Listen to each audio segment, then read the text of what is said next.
occasion of 77th Republic Day of India, I, Tanishka Soni, the Deputy Head Girl of PPSS School English Medium from grade 9 Chanakya, feel very proud to express my feelings on India's journey of confidence. Before I begin, let me ask you something. When the world looks back at India today, what does it see? Does it still see a poor nation struggling to find its voice? Does it still see a country burdened by its past? Or does it finally see a civilization that has found its confidence? 76 years ago, when the world looked back at India, it does not saw rising power. It saw questions.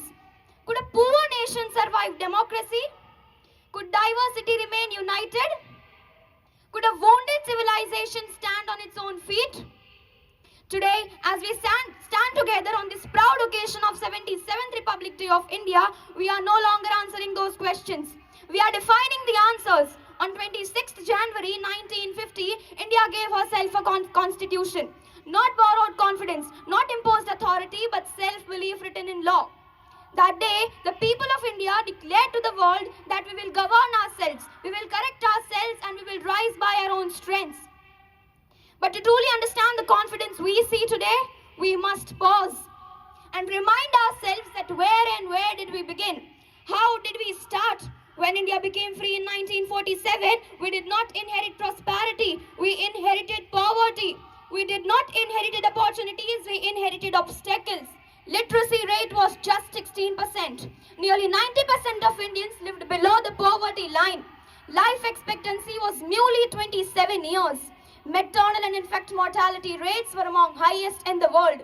This was not young nation starting with advantages. This was the wounded civilization beginning its journey with courage. So when the people ask, after so many decades of independence, why do the challenges still remain? We must ask back, where and how did we start from? And yet, despite everything, India did not collapse. India endured, India believed, and India moved forward, steady and constantly. For years, we were an India that looked outward for approval before looking inward for confidence. An India that doubted itself, an India that postponed bold decisions. Let me share a simple scene we all see on the streets amid traffic, noise and chaos. Something ordinary yet extraordinary catches our eye. Two roadside vendors, one selling fruit, another one selling coconut water.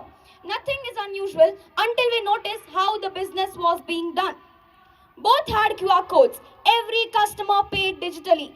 That small moment tells the story of today's India. It speaks of financial inclusion where the smallest vendor has a bank account today. It speaks of digital penetration where the technology is not limited to boardrooms but reaches to footpaths. It speaks of nation on the move, literally and economically. And yes, India is changing. And it speaks of the nation on the move. And yes, numbers also speak. Hundreds of millions have bank account, insurance and gas connections today. Per capita income has nearly doubled in recent years.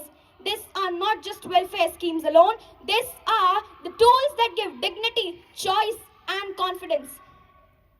The India we are shaping today will not be defined by where we started, but how boldly we moved forward. Answering to terrorism, our Honorable Prime Minister Shri Narendra Modi, after Operation Sindoor, stated very words. I quote, India's stand is very clear. Terror and trade cannot go together. Terror and talks cannot go together. And water and blood cannot flow together. I unquote, these are not just slogans. These are the principles spoken by the nation that has outgrown its hesitation. Dear countrymen, India's rise is not only diplomatic, it is scientific, industrial and technological.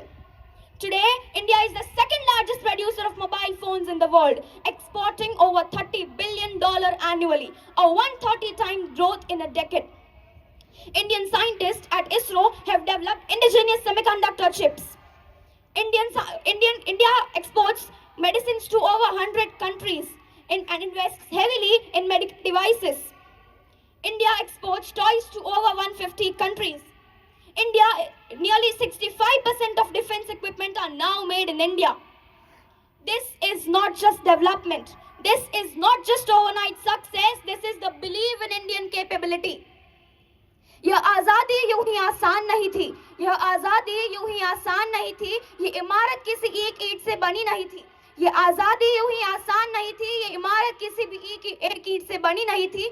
जहां से चले थे वह उम्मीद भी थक चुकी थी, जहां से चले थे वह उम्मीद भी थक चुकी थी। पर हौसलों ने कहा रुकना हमारी फितरत ही नहीं थी, पर हौसलों ने कहा रुकना हमारी फितरत ही नहीं थी। As we celebrate 77th Republic Day today, let us all remember we began our journey from hardship, but we walk today with hope. We inherited challenges, but we built confidence. And we are not flawless, but fearless in its ambition. Future will not ask where India came from. It will ask how ready was the world for India's arrival. India is no longer about survival. It is about leadership. Thank you so much. Wishing you a very, very happy Republic Day from bottom of my heart. Jai Hind.